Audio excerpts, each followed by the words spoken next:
आज का टॉपिक है, आज हम डिस्कस करेंगे ब्लड डिसऑर्डर के बारे में। तो ब्लड डिसऑर्डर में पहला है एनीमिया। तो हम जानेंगे कि एनीमिया क्या होता है।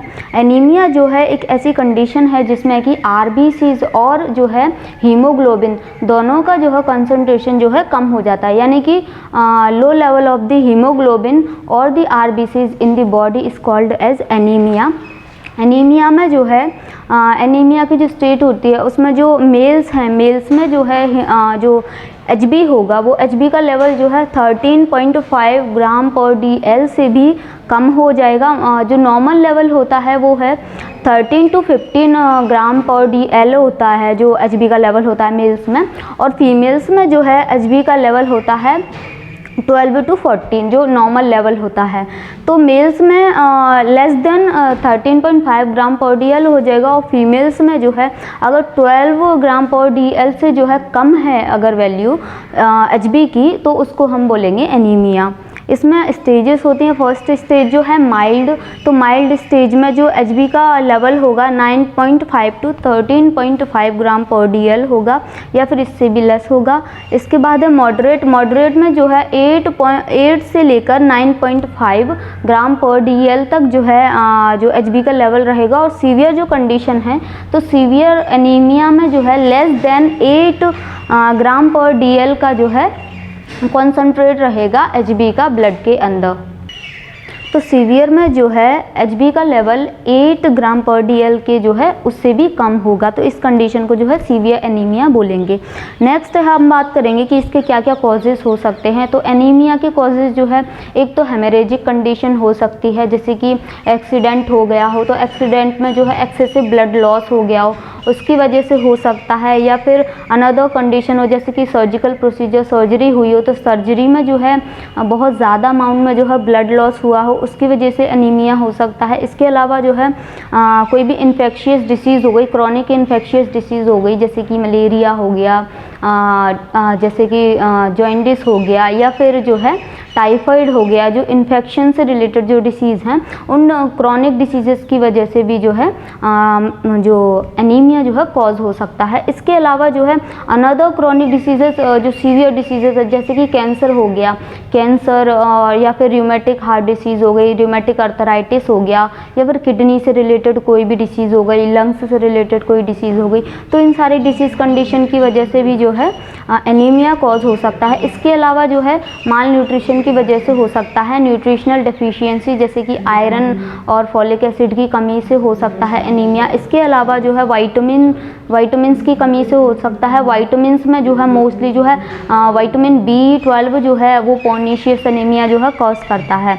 इसके अलावा बात करेंगे कि इसके क्या क्या सिम्टम्स हो सकते हैं। जो एनीमिया में जो है एनीमिया में जो पेशेंट को जो है चेस्ट पेन फील होगा, उसको शॉर्टनेस ऑफ ब्रेथ होगा, सांस लेने में दिक्कत आएगी उनको, उनकी स्किन जो है वो पेलर दिखाई देगी, क्योंकि वहाँ ब्लड का जो कॉन्सेंट्रेशन एचबी का जो कॉन्सेंट्रेशन है बॉडी में वो बहुत कम होगा, तो पेलर स्किन होगी, नम्बनेस दिखाई देगी, हाथ पैरों में जो है झुंझुनाहट जो है महसूस होगी पेरिफेरल एरियाज़ में। इसके अलावा जो है नोज़िया वॉमिटिंग की कंडीशन देखी जा सकती है, भूख ठीक से नहीं लगेगी, और जैसे वॉमिटिंग जैसा जो मन होगा एकदम से, हेडेक भी रह सकता है इसमें पेशेंट को। इसके अलावा हेडेक के अलावा जो है अनदर सिम्टम्स देखे जा सकते हैं, जैसे कि हो गया टैकीकार्डिया हो गया, बहुत ज़्यादा increase heart rate, rapid heart rate देखी जा सकती है, कॉन्स्टिपेशन की जो है प्रॉब्लम देखी जा सकती है, ठीक से जो है डाइजेशन नहीं होगा, भूख नहीं लगेगी, खाना नहीं खाएंगे, और जो है ठीक से डाइजेशन नहीं होगा उन लोग का, और उनमें जो है वीकनेस, फटीग, थकान की जो है जो कंडीशन जो है सिम्टम्स देखे जा सकते हैं। इसके अलावा जो लोग काम करेंगे, काम करते टाइम पे उनको बहुत ही ज़्यादा जो है एक तो पसीना आएगा, उसके अलावा जो है उनको बहुत ज़्यादा ही वीकनेस फील होगी, और वो जो है इसके अलावा जो है चक्कर आने की कंडीशन भी जो है देखी जा सकती है।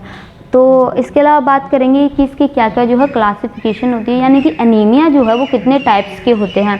तो टाइप्स में पहला है एप्लास्टिक एनीमिया। एप्लास्टिक एनीमिया में जो है बोन मैरो जो है, बोन मैरो आरबीसी का फॉर्मेशन जो है बंद हो जाता है, यानी कि आरबीसी का फॉर्मेशन करना बंद कर देगा बोन मैरो, तो इस कंडीशन को बोलेंगे एप्लास्टिक एनीमिया, जिससे कि जो है ब्लड लॉस होगा या फिर ब्लड की डेफिशिएंसी होगी आरबीसी की। इसके अलावा है हीमोलाइटिक एनीमिया। हीमोलाइटिक एनीमिया में जो है आरबीसीज का जो है आरबीसीज ब्लड के अंदर जो है आरबीसीज मैच्योर होने से पहले ही जो है डिस्ट्रॉय हो जाएंगे और डिस्ट्रॉय होकर जो है एक्सक्रीट आउट हो जाएंगी, ब्लड स्ट्रीम से जो है रिमूव हो जाएंगे। यानी मैच्योर होने से पहले ही आरबीसीज का डिस्ट्रॉय होना, उसके बाद ब्लड स्ट्रीम से रिमूव होना, उस कंडीशन को कहेंगे हीमोलाइटिक एनीमिया। थर्ड है फोलेट डेफिशिएंसी एनीमिया। तो फोलेट डेफिशिएंसी एनीमिया में जो है फॉलिक एसिड की जो है डेफिशिएंसी हो जाएगी, उस कंडीशन को बोलेंगे फॉलेट डेफिशिएंसी एनीमिया। नेक्स्ट है पर्नीशियस एनीमिया। तो पर्नीशियस एनीमिया में जो है विटामिन B12 का जो है अच्छे से डाइजेशन नहीं हो पाता है। जो विटामिन B12 का डाइजेशन नहीं होगा तो उसकी वजह से जो है आरबीसीज का ठीक से जो है कंसंट्रेशन नहीं हो पाएगा और जो एचबी का लेवल है वो कम हो जाएगा। इस कंडीशन को बोलेंगे पर्नीशियस एनीमिया। और फिफ्थ है iron deficiency anaemia. Iron deficiency anaemia में जो है आयरन की डेफिशिएंसी हो जाएगी, उसकी वजह से जो है आरबीसीज में जो है जो एचबी का जो साइज़ है वो छोटा हो जाएगा और उसमें जो है कमी आएगी, एचबी में कमी आएगी आयरन डेफिशिएंसी एनीमिया में। तो उस कंडीशन को बोलेंगे iron deficiency anaemia. Low concentration of the iron is called as iron deficiency anaemia.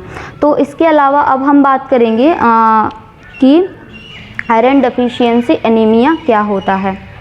तो आयरन डेफिशिएंसी एनीमिया में जो है एक तो आयरन का जो है कंसंट्रेशन कम हो जाएगा, जो ब्लड में जो है आयरन का लेवल बहुत कम हो जाएगा, उसकी वजह से जो है आरबीसीज और एचबी का लेवल बहुत लो हो जाएगा। उस कंडीशन को बोलेंगे आयरन डेफिशिएंसी एनीमिया। तो अब हम जानेंगे कि आयरन डेफिशिएंसी एनीमिया के क्या क्या कॉजेस रह सकते हैं। तो आयरन डेफिशिएंसी एनीमिया में जो है न्यूट्रिशनल डेफिशिएंसी में मोस्टली जो है आयरन की डेफिशिएंसी होगी, आयरन फोलिक एसिड की जो है डेफिशिएंसी होगी, उसको बोलेंगे हम आयरन डेफिशिएंसी एनीमिया। इसके जो न्यूट्रिशनल डेफिशिएंसी माल न्यूट्रिशन के अलावा जो है हैवी मेंस्ट्रुएशंस की वजह से जो है फीमेल्स में एनीमिया देखा जा सकता है। इसके अलावा कोई भी इंजरी हो गई, ट्रॉमा हो गया, एक्सीडेंट की वजह से, एक्सेसिव ब्लड लॉस की वजह से जो है आयरन डेफिशिएंसी जो एनीमिया जो है मोस्टली एनीमिया की कंडीशन जो है देखी जा सकती है। अगर जो है आयरन की ही ओनली आयरन की ही कमी देखी जा रही है तो उस कंडीशन को आयरन डेफिशिएंसी एनीमिया हम कहेंगे। इसके अलावा कोई भी क्रॉनिक डिसीज़ कंडीशन है तो क्रॉनिक डिसीज़ की वजह से भी जो है आयरन डेफिशिएंसी एनीमिया देखा जा सकता है। उसके अलावा कोई भी माल फॉर्मेशन हो गया, जो कंजेनाइटल डिसीज़ हो गई, उनकी वजह से भी आयरन डेफिशिएंसी एनीमिया की कंडीशन देखी जा सकती है।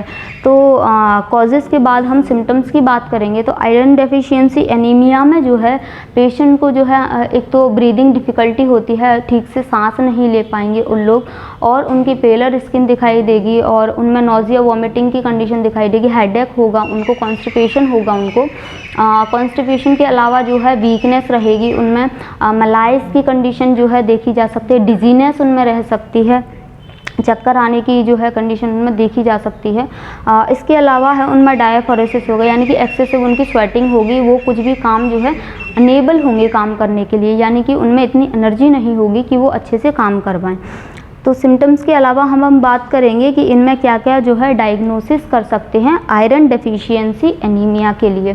तो डायग्नोसिस में जैसे कि है एक तो हिस्ट्री टेकिंग फिजिकल एग्जामिनेशन कर सकते हैं कि कोई जो है फैमिली हिस्ट्री तो नहीं रही है। उसके अलावा फिज़िकल एग्जामिनेशन में जो है पेलर स्किन देखी जा सकती है, नम्बनेस जो है फिज़िकल हिस्ट्री में जो हम वो असेस कर सकते हैं कि पेशेंट में नम्बनेस है, पेलनेस है उनमें, और जो है कंजक्टाइवा जो है वहाँ रेडनेस वो कम होगी क्योंकि वहाँ पर एचबी का लेवल लो होगा। इसके अलावा पेशेंट में जो है नेक्स्ट हम फिज़िकल एग्जामिनेशन के अलावा सीबीसी करवा सकते हैं। सीबीसी में जो है एचबी का काउंट देखा जा सकता है, आरबीसीज का काउंट देखा जा सकता है। इसके अलावा और जो है अनदर जो है वो करवा सकते हैं जैसे कि अनदर कोई डिसीज़ है तो उससे रिलेटेड जो है डायग्नोसिस करवा सकते हैं, जिससे कि एनीमिया जो है फाइंड हो सके कि एनीमिया का जो है पर्टिकुलर कॉज क्या है। तो डायग्नोसिस के बाद हम बात करेंगे कि इसमें क्या क्या ट्रीटमेंट कर सकते हैं। तो आयरन डेफिशिएंसी एनीमिया के लिए जो है आयरन सप्लीमेंट्स दे सकते हैं, विटामिन सप्लीमेंट्स दे सकते हैं, विटामिन B12 जो है सप्लीमेंट्स दे सकते हैं। इसके अलावा न्यूट्रिशियस डाइट के जो है इंस्ट्रक्ट करेंगे पेशेंट को कि वो न्यूट्रिशियस डाइट लें, उसमें जो है rich amount of iron diet लें, जैसे कि ग्रीन लीफी वेजिटेबल्स हो गई और जैसे पोमेग्रेनेट हो गया, बीटरूट्स हो गए, ये सारी चीज़ें जो है डाइट में शामिल करने के लिए कहेंगे उनको। अगर सप्लीमेंट्स के अलावा यानी vitamin supplement and iron supplements के अलावा भी जो है ब्लड ट्रांसफ्यूजन करवा सकते हैं। अगर बहुत ही ज़्यादा सीवियर कंडीशन है तो सीवियर कंडीशन के लिए ब्लड ट्रांसफ्यूजन करवा सकते हैं। तो आज हमने पढ़ा था कि जैसे कि क्या होता है एनीमिया और उसमें एनीमिया के जो है कितने जो है टाइप्स हो सकते हैं। तो एनीमिया के जो है मेनली 5 टाइप होते हैं। फिर टाइप्स में हमने जो है मेनली आयरन डेफिशिएंसी एनीमिया के बारे में डिस्कस किया था कि आयरन डेफिशिएंसी एनीमिया क्या होता है। तो फिर इसकी प्रिवेंशन के लिए हम जो है पेशेंट को जो है नर्सिंग मैनेजमेंट में जो है हम पेशेंट का जो है वाइटल साइन चेक कर सकते हैं, उनको हेल्थ एजुकेशन देंगे कि वो अच्छी न्यूट्रिशियस डाइट लें, प्लेंटी ऑफ वाटर लें, फ्लूइड इलेक्ट्रोलाइट जो है अच्छे से लें। ब्लड ट्रांसफ्यूजन कर सकते हैं, जहाँ पर ब्लड ट्रांसफ्यूजन के साथ साथ जो है फ्लूइड एंड इलेक्ट्रोलाइट थेरेपी भी दे सकते हैं। अगर पेशेंट को जो है सांस लेने में प्रॉब्लम हो रही तो उनको O2 थेरेपी भी दे सकते हैं। इसके अलावा जो है पेशेंट को इंस्ट्रक्ट करेंगे कि अगर वो जो विगरस डाइट लेते हैं यानी कि न्यूट्रिशियस डाइट लेते हैं नहीं लेते हैं तो उनको इंस्ट्रक्ट करेंगे कि वो न्यूट्रिशियस डाइट लें, जो है हाई रिच अमाउंट ऑफ जो है आयरन सप्लीमेंट्स लें, आयरन से जो है रिच डाइट लें, जैसे कि ग्रीन लीफी वेजिटेबल्स हो गई और जो है अच्छी जो है फ्रूट्स खाएं और फ्रूट्स में जो है एप्पल हो गए, पोमेग्रेनेट हो गए, ये सारी चीज़ें वो ले सकते हैं। इसके अलावा जो है पेशेंट को हम हेल्थ एजुकेशन देंगे कि कैसे कैसे वो जो है अपनी हेल्थ को जो है इंक्रीज़ कर सकते हैं, हेल्थ को प्रमोट कर सकते हैं एक्सरसाइज के थ्रू, योगा के थ्रू, साथ ही अच्छी डाइट लेकर। तो आज हमने पढ़ा था एनीमिया के बारे में कि एनीमिया क्या होता है और फिर हमने पढ़ा था कि आयरन डेफिशिएंसी एनीमिया क्या होता है। तो आई होप कि आपको ये क्लास समझ आया होगा। अगर आपको इससे रिलेटेड कोई भी डाउट हो तो आप पूछ सकते हैं। Thank you.